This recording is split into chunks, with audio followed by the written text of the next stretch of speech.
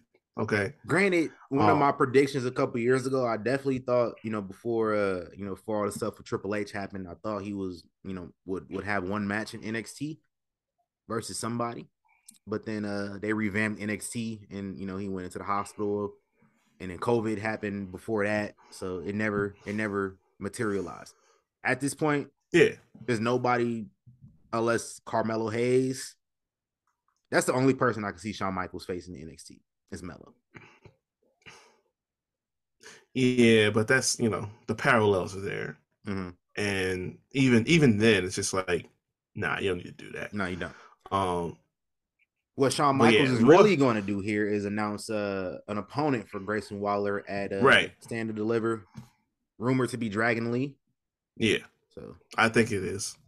So that's really all we're going to be going on here. Now, if Grayson Waller say something about his eye, 100 points in my book. 100 points. This is why we got blocked. Yeah. Your boy got blocked by his favorite wrestler of all time on Twitter. Shawn Michaels also tweeted at me once before, too. So I used to wear it as a trophy until now I can't see the tweet anymore. He didn't delete the tweet. I can see the tweet if I look it up from another account. Just can't see it. Let's get in a quick weekly recap. There's a couple things here. Shout out to Becky Lynch and Lita winning the women's tag titles. And I said I wanted it to happen. Lita. Yep. Lita might have to hang it up, fam. Yeah, I don't know if she was hurt. Like, I don't know what's going on, but it definitely that wasn't looking good at all. Like I'm gonna stall out if she was hurt, because if you had like a knee issue or something like that, then that makes sense. Man, she was taking all them bumps 20 years ago, man. Them shit's caught up to her. Right. So I'm just like, if it wasn't not something like that, if she wasn't hurt, then yeah, this gonna have to be the last run, because I had a lot of concerns when she got tagged in. Like, yo, what's going on here? But the highlight, though, I'm chilling. I hear that little Kim giggle. You know what that means. I couldn't tell y'all how hard I pop. Trish Stratus is my favorite women's wrestler of all time. She is the female Shawn Michaels to me, on that level of like goatness, where I'm just like, yo, this is my fave right here. And we definitely getting Trish versus Bayley, which last few times I've seen Trish, she can go. So yeah, Trish, that ain't a question. Trish and Charlotte was fantastic a few years ago, and Trish and Bayley is going to be just as good, maybe better, maybe even better. Oh yeah, so I need that. I don't complain about watching Trish Stratus matches, even now. No, not at all. If I can get a Trish Stratus match in my adulthood, even if it's a one time and she disappears for a couple years, I don't be. Well, I think we need to like give a mulligan, because the last time she had a WrestleMania match in Hollywood, it was trash. Yeah, it was. And it wasn't her fault. You gave her somebody that was greener than some baby shit to work with. So now we're gonna give her an actual talent who is, solid in ring, to have a solid WrestleMania Hollywood match. So yes, sir. She deserved that. Facts. And then maybe she'll hang it up again for real. At some point later this year. But I would like to see her continue to wrestle. I'm just saying. I won't be mad. Yeah. Shit. I got a question for you, Reek. What is it? How many royal families are there in wrestling? There are more than one. There's more than one. And we saw two of them go face to face on SmackDown this Friday. Cody Rhodes and Roman Reigns. And man, Roman, sorry, man. I'm sorry to Roman. I'm sorry to Cody, because he got his ass cooked. He got cooked. Adrian, you didn't go down like that, huh? He got cooked. He got cooked on the microphone, baby. He sunned him. He did. Like, that's crazy. He said, have you even challenged for one of these before? You main evented? It's Googleable. So I'm going to Google it. Because as far as I'm concerned, he never has. No, I would have remembered something like that. So I'm positive he didn't. Ever. We already know he didn't in AEW. So yeah. Let's Google it. We know he didn't contend for the Universal. No, that was never. But not WWE. Well, there might have been like one time he challenged for WWE title, but this is like before we got to like Universal title shit. Like this is back when they had the WWE title in Big Gold. But I don't even remember how far back that might have been. All we know in AEW, he had the one match with Jericho, and that was where he said, he loses, he never challenging again. But no, I feel like he might have challenged for like the spinner belt at one point in time. It's Googleable, and I'm looking it up. So, all right, what we got here? We got a technicality here. His very first championship was Backlash 2009. Oh, it was a 6-man tag for the WWE title. If they win, yeah. Legacy versus Batista, Shane, and Triple H.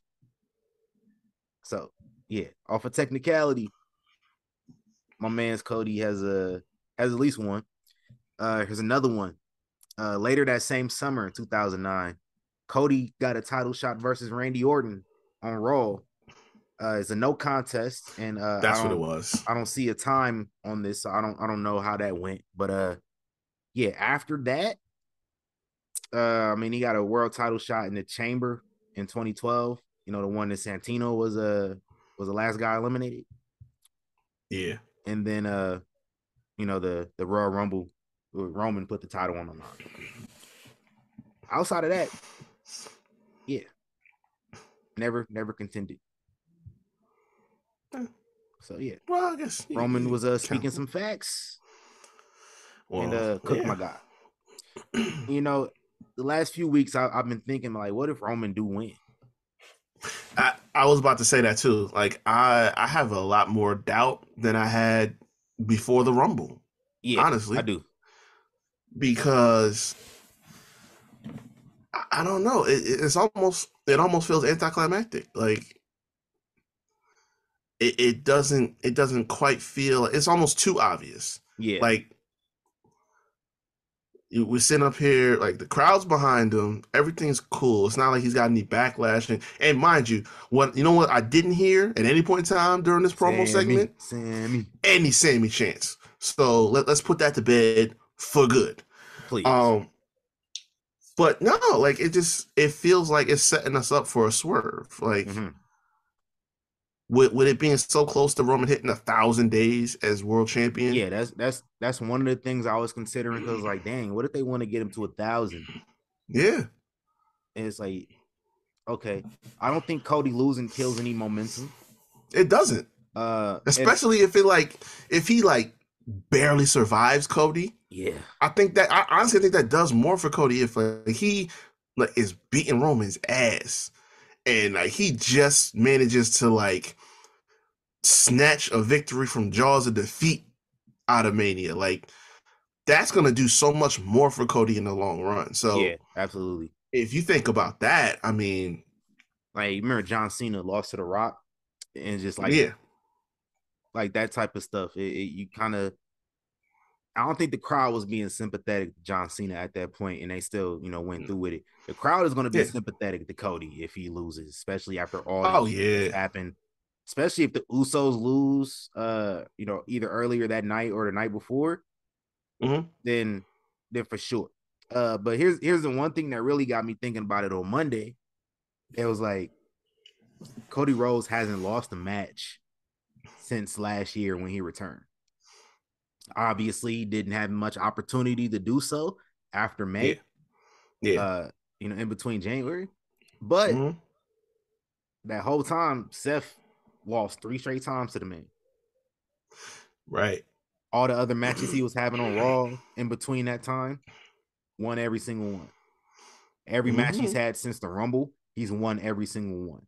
So if this man goes into WrestleMania and has not lost yet, I'm picking Roman.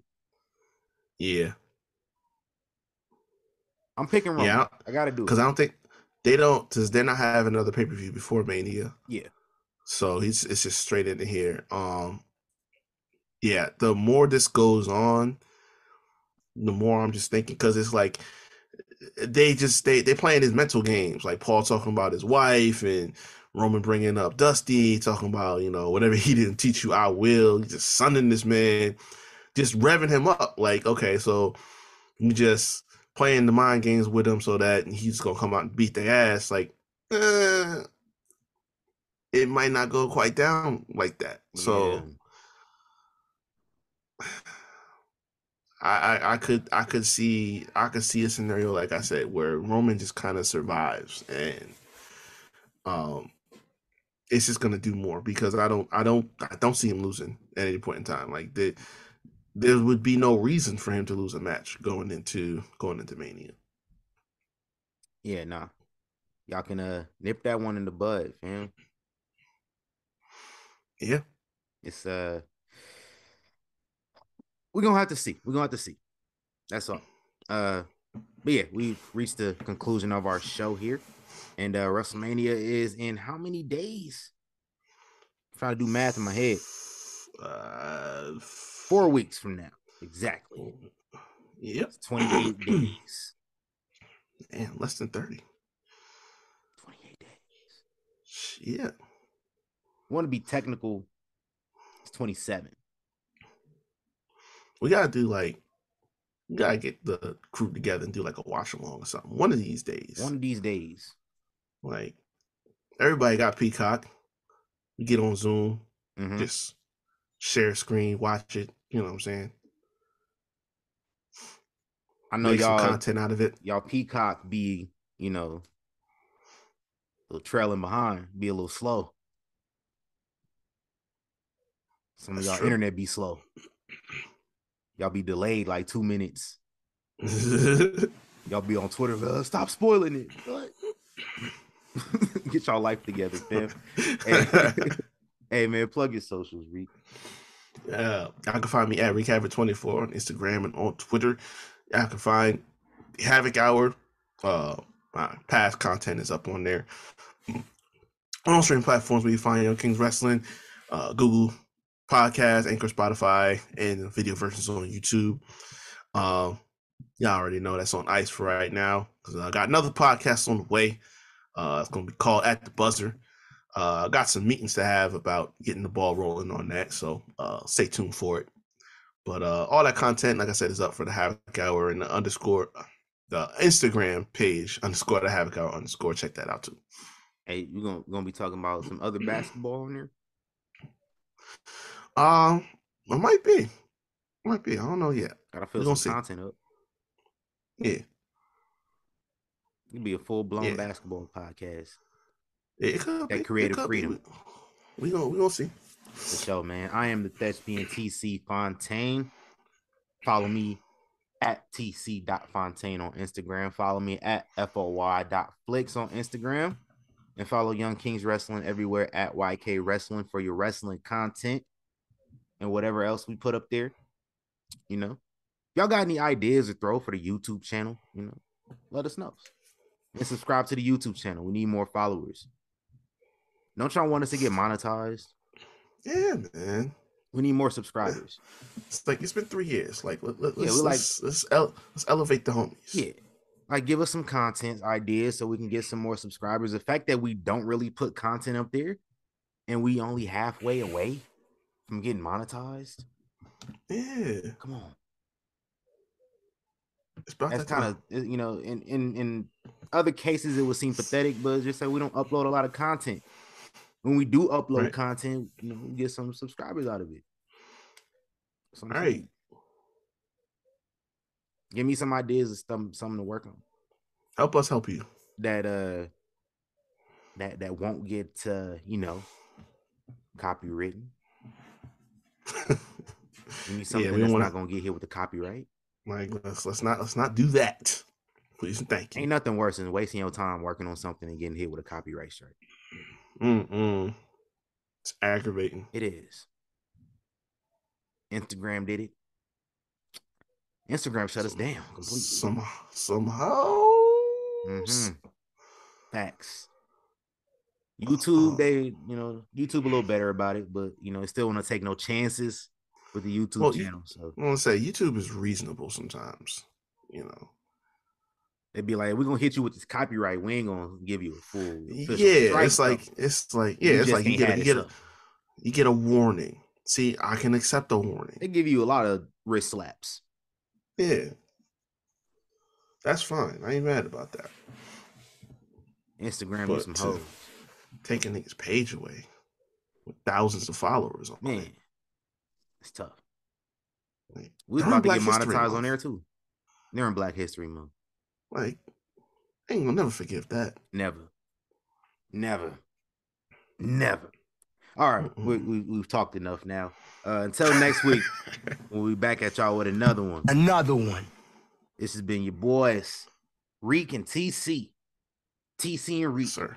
The Thespian TC Fontaine and King Reek of the House of Havoc. We go. First of his name. Oh, yeah, the first of his name. See, I'm going to let you say your nickname from now on. King Reek of the House of Havoc. First of his name. Yeah, I can't do that no more. I don't, I'm not qualified.